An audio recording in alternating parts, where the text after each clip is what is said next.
সুন্দরনগরে রাম ও শ্যাম নামের দুই ভাই তাদের মায়ের সাথে থাকতো। তাদের দুজনেরই লুচির দোকান ছিল। রাম অনেক ভালো লুচি বানাতে পারত, আর শ্যাম অনেক ভালো সবজি। রাম বাড়িতেই লুচি বানানোর একটি মেশিন বানিয়েছিল। সে মেশিন দিয়ে লুচি বানাতো, আর শ্যাম বাজারে তার দোকানে সবজির সাথে সেগুলো বিক্রি করত। তাদের ব্যবসা অনেক ভালো চলছিল। তারা তার মায়ের সাথে অনেক সুখী ছিল। রাম বিয়ে করে, এরপর তাদের খুশি আরো বেড়ে যায়। নতুন বউ বাড়িতে আসার পর তার মা রামকে বলে, বাবা, আমার তো বয়স হয়েছে, আমি চাই তুমি আর তোমার স্ত্রী এই ব্যবসাও সামলাবে, স্বামীরও খেয়াল রাখবে।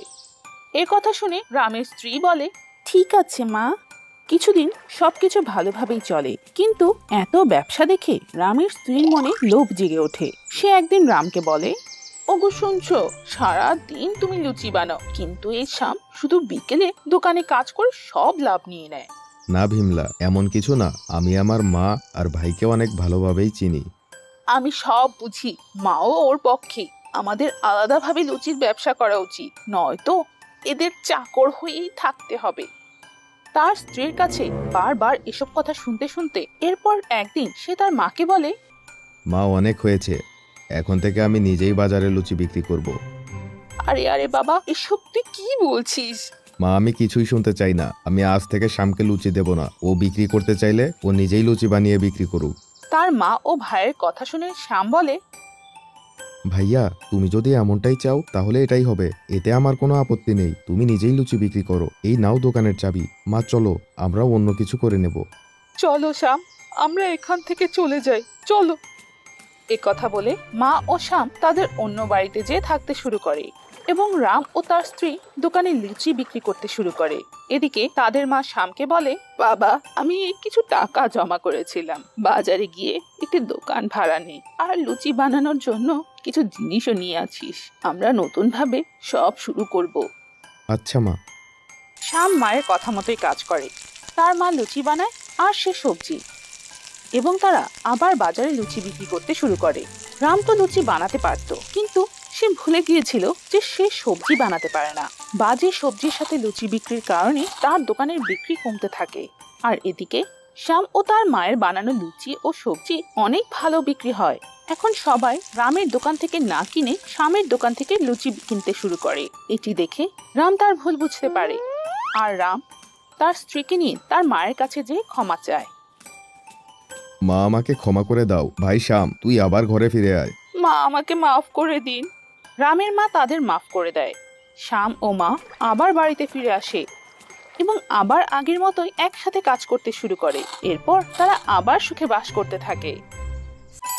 গরিবের মাটির ব্যাংক। চিন্টু 10 বছর বয়সের এক ছেলে ছিল। সে তার বাবা মা ও বোনের সাথে থাকতো। তার পরিবার অনেক গরিব ছিল। তার বাবা এক বড় মহাজনের দোকানে কাজ করত। সে অনেক কম বেতন পেত, তাতে তাদের পরিবার ভালোভাবে চলতো না। চিন্টু তার বোনের সাথে সরকারি স্কুলে পড়াশোনা করত, আর বিকেলে তার বাবার কাছে চলে যেত। একদিন যখন চিন্টু তার বাবার কাছে যাচ্ছিল, তখনই সে এক খেলনার দোকানের বাইরে থেমে যায়। আরে বাহ, কত সুন্দর হেলিকপ্টার! মনে হচ্ছে এটা তো উড়তেও পারে। যেভাবেই হোক, আমাকে এটা কিনতেই হবে। সে ভেতরে যে দোকানের মালিককে জিজ্ঞেস করে, চাচা চাচা, বাইরে রাখা হেলিকপ্টার কি উড়তে পারে? এটার দাম কত? দোকানের মালিক চিন্টুর ছেঁড়া কাপড় দেখে বুঝতে পারে যে তার কাছে টাকা নেই। কিরে, তুই কিনবি উড়ন্ত হেলিকপ্টার? ওটা তোর ক্ষমতার বাইরে। ওটার দাম 10,000 টাকা। এখন ভাগ এখান থেকে। গরিব ভিখারি কোথাকার, কোথা থেকে যে আসে এরা। এ কথা শুনে মন খারাপ করে চিন্টু তার বাবার কাছে চলে যায়। তার মন খারাপ দেখে তার বাবা জিজ্ঞেস করে, কি হয়েছে বাবা? মন খারাপ কেন? কি হয়েছে তোমার? বাবা, যেভাবেই হোক আমার একটা উড়ন্ত হেলিকপ্টার লাগবে। ওটার দাম 10,000 টাকা। চিন্টু, তুমি তো জানোই আমার কাছে এত টাকা নেই বাবা। এসব শুনে মহাজন চিন্টুকে ডেকে বলে, আরে চিন্টু, তোমার টাকার প্রয়োজন হলে প্রতিদিন সকালে তুমি আমার দোকানে চলে এসো আর দুধ দিয়ে যেও। আমি তোমাকে প্রতিদিন 300 টাকা করে দেব। কি বলো? চিন্টু খুশি হয়ে পুরো গ্রামে দুধ বিক্রি করতে শুরু করে। এভাবে 1 মাসে সে একটি মাটির ব্যাংকে 10,000 টাকা জমা করে ফেলে। মা, দেখেছো তুমি? আমার ব্যাংকে 10,000 টাকা জমিয়ে ফেলেছি। আমি কালকেই গিয়ে আমার হেলিকপ্টার কিনে আনবো। পরদিন সকালে যখন সে দোকানে যাবার জন্য তৈরি হচ্ছিল, তার মা রান্না করছিল। হঠাৎ তার মা অজ্ঞান হয়ে নিচে পড়ে যায়। তখন সে তার বোনকে তার মায়ের খেয়াল রাখতে বলে তার বাবাকে ডেকে আনতে দোকানে দৌড়ে যায়। চিন্টুর বাবা এসে তার মাকে হাসপাতালে নিয়ে যায়। আপনার স্ত্রী হার্ট অ্যাটাক করেছে। আপনি সঠিক সময়ে তাকে এখানে নিয়ে এসেছেন। আপনি এই ওষুধগুলো অবশ্যই কিনে নেবেন, নয়তো আবার হার্ট অ্যাটাক করতে পারে। এরপর চিন্টুর বাবা ওষুধ কিনতে দোকানে যায়। ওষুধ কিনতে 9,000 টাকার প্রয়োজন ছিল। আরে 9,000 টাকা! এখন আমি কি করব? আমার কাছে তো শুধু 1,000 টাকা আছে।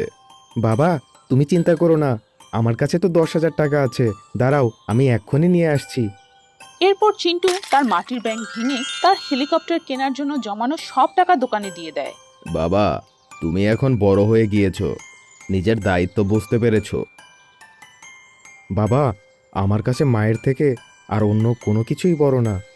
এই কথা শুনে চিন্টুর বাবা মায়ের চোখে পানি চলে আসে। জাদুর নেশাময় ট্রেন। সমাজপুর গ্রামে পিঙ্কু ও চিঙ্কু নামের 2 বন্ধু থাকতো। তাদের দুজনের মদের ব্যবসা ছিল। তারা গ্রামের বাইরে একটি মদের দোকান খুলে এবং পাশেই একটি খাবারের দোকানও খুলে। তারা গ্রামের লোকদের মদ খাওয়ার জন্য আমন্ত্রণ করত। প্রথমে তাদের সস্তায় মদ দিত আর এর সাথে ফ্রিতে খাবারও দিত।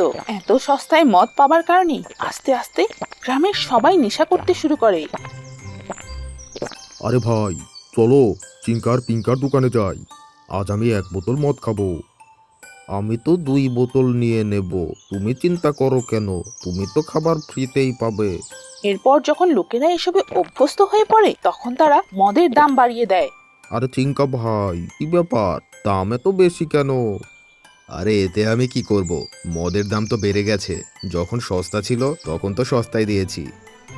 লোকেদের মদের নেশা লেগে যাবার কারণে তারা বেশি দাম দিয়ে মদ কিনতে থাকে। সব মহিলারা বিরক্ত হয়ে যায়। প্রধান মশাই, আপনি এই মদ বিক্রি করা থামাবেন নাকি আমাদের কিছু করতে হবে? সবাই মিলে প্রতিবাদ করতে শুরু করে। মদ বিক্রি বন্ধ করো, বন্ধ করো। পুলিশ মহিলাদের কথা শুনে চিঙ্কু ও পিঙ্কুর মদের ব্যবসা বন্ধ করে দেয়। এসব দেখে তারা দুজন চিন্তিত হয়ে পড়ে। আরে ভাই, এখন আমরা কি করব? আরে ভাই, তুই চিন্তা কেন করছিস? এখনই তো আমার নেশাময় ট্রেন কাজে লাগবে। কি বললি? নেশাময় ট্রেন? এটা আবার কি? চল, আমি তোকে দেখাচ্ছি। চিঙ্কু আর পিঙ্কু গ্রামের পুরনো রেলওয়েতে দাঁড়ানো একটি ট্রেনের কাছে যায়। পিঙ্কু এটি দেখে অবাক হয়ে যায় যে ট্রেনটি মদের বোতল দিয়ে ভর্তি ছিল। এরপর তারা সেখানে লুকিয়ে লুকিয়ে মদের ব্যবসা শুরু করে এবং গ্রামের লোকেরা আবার নেশা করতে থাকে। কেউ বুঝতে পারছিল না যে তারা কোথা থেকে মদ পাচ্ছে। একদিন গ্রামের কিছু বাচ্চারা খেলতে খেলতে সেই ট্রেনের কাছে পৌঁছায় এবং তারা জুস মনে করে মদ পান করে ফেলে। তারা যখন বাড়ি ফিরে যায় তাদের অবস্থা দেখে তাদের বাবা মাদের সন্দেহ হয়। তারা বাচ্চাদের জিজ্ঞেস করে, আরে সোনু মনু, কি হয়েছে তোমাদের? এই অবস্থা কেন? আরে সোনু বাবা, কি হয়েছে তোমার? বাবা, আমরা জঙ্গলে দাঁড়ানো ট্রেন থেকে জুস পান করেছিলাম। কি বললে? ট্রেন থেকে জুস? সেই পুরনো ট্রেন! হে প্রভু, চলো সবাই গিয়ে দেখি, চলো চলো। গ্রামবাসী প্রধানকে নিয়ে সেই ট্রেনের কাছে যায় এবং সেখানে থাকা মদের বোতল দেখে অবাক হয়ে যায়। তারা বুঝতে পারে যে এটি অবশ্যই চিঙ্কু আর পিঙ্কুর কাজ। তারা পুলিশ ডেকে আনে এবং সব মদের বোতল নষ্ট করে ফেলে। চিঙ্কু এসব দেখে কাঁদতে শুরু করে। আরে আমার জাদুর নেশাময় ট্রেন! তার কথা শুনে গ্রামের সবাই হাসতে শুরু করে আর পুলিশ চিঙ্কুকে ধরে নিয়ে যায়। এভাবে গ্রামবাসী নেশা থেকে মুক্তি পায়।